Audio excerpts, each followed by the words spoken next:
Welcome back to the Nightlife podcast directly from Mao in Wynwood. One more time. I love this location, man. If it wasn't for the fact that there's somebody behind me watching over all the time.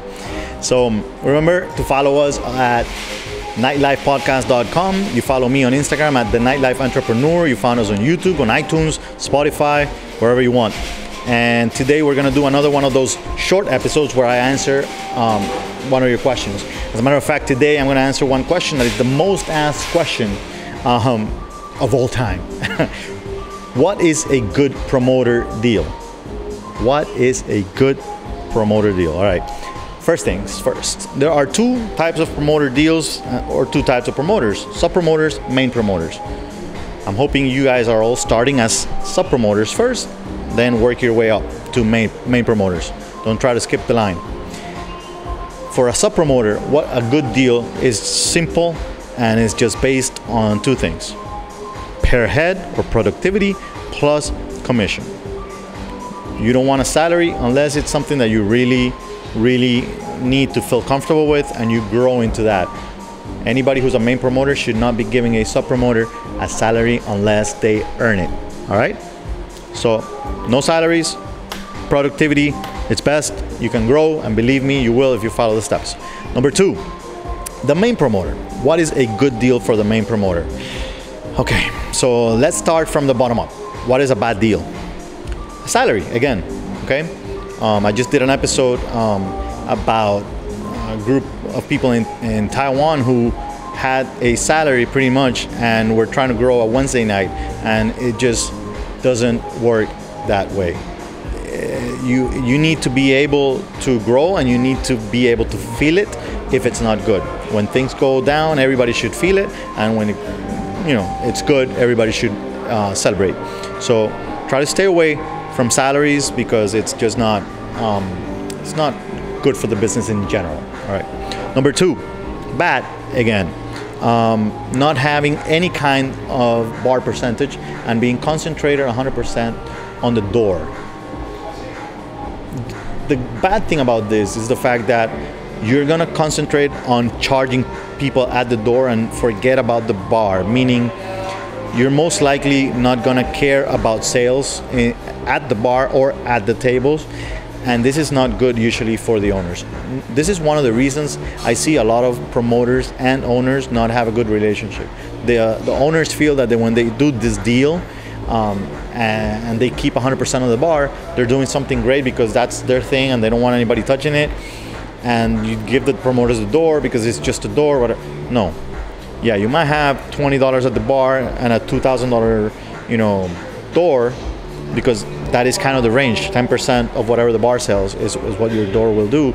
But it's the $2,000 are going straight to the promoter's pocket, while from the $20,000 sales, if the promoter gets a percentage, let's say you're giving them only like 10%, that's another two grand. So the door is meaningful, yes, but if you only have a door, you are most likely not gonna be working the right way for what we need, which is, one more time, a good relationship, long-lasting relationship, which means sales that benefit both sides. Okay, so now let's jump to the next one, and this is not bad, it's, I guess, okay, is having 100% of the door and some bar, like a 10% of the bar or a scale even. How does a scale work? Okay, let's say you start with 0% of the bar, from 0 sales to 5,000 sales, because the bar tells you, okay, I need a bar guarantee of $5,000 because those are my expenses to open the doors. Understood. Okay, so after that, if you sell from 5,000 to 10,000, then you make 10%. So let's say you make $8,000 sales, you're getting $800, right? 10%. You sell over 10 grand and then you get 15, and then you sell over 20 grand and then you get your 20%. Nothing higher than 20%. Anybody that gives you over 20%, run, and I will explain that later. So yeah, so that's a deal that I guess is okay. It's not the best, but it's not the worst. Let's go into a good deal. A good deal is a deal that mixes door and bar. That's a good thing. Now, having a deal like a 50% of the door and 20% of the bar is a good deal, but then at the same time, you got to make sure that you know what kind of expenses you're covering for those 50% of the door they're giving you. A lot of the times when clubs will start giving you like 50% of the door and 20% of the bar, they want you to take care of some expenses, but sometimes that 50% of the door won't be enough, because since the club has another 50% of the door, they usually bring a lot of people in free. And it just becomes something that also brings issues to the table because of the fact that the door belongs to two different companies. This is when competition starts between club owners and promoters. You don't want to have a competition. You want to have two teams working as one. All right. So let's go to the next type of deal, and that is what I would say the best deal, and that's having 100% of the door, 20% of the bar, and besides that, sponsors 50% of the sponsorships.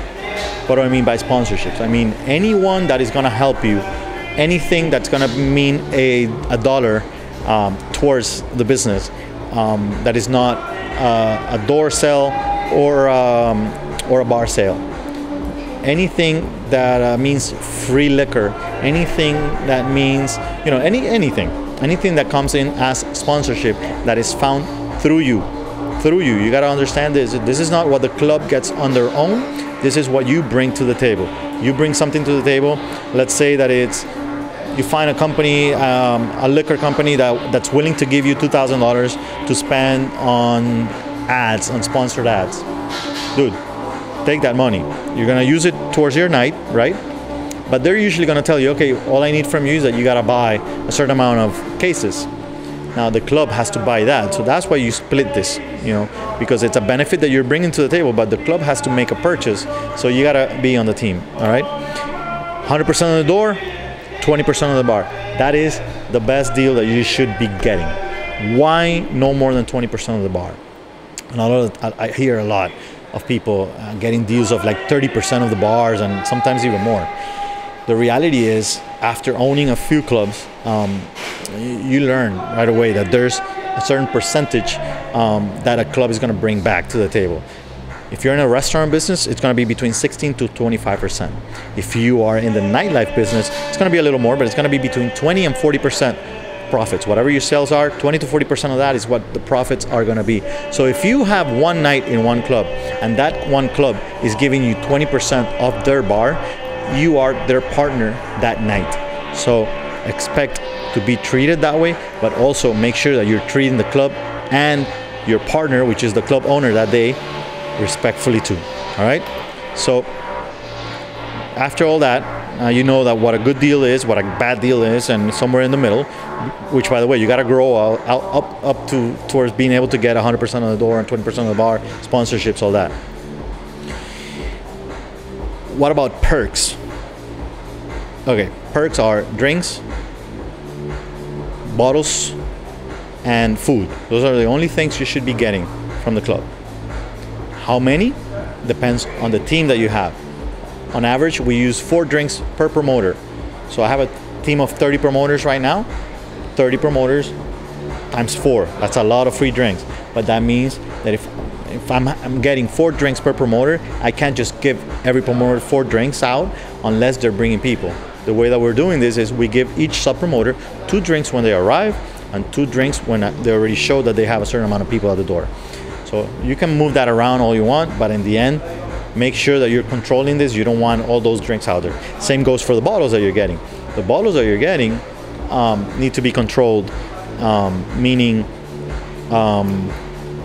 let's say you get 4 bottles for the main promoters if you're a team, and then you get your promoters earn bottles according to what they produce and all that kind of stuff. Let's say you're a promoter who brings 30 people to the table. In our case, this is what we do. You bring 30 people, you get a free bottle. You bring 4 bottles or 4 tables sold, you get a free bottle. That kind of thing. You can use it that night, you can use it the following week, etc. Point is, don't go crazy. Only use what's needed. All right.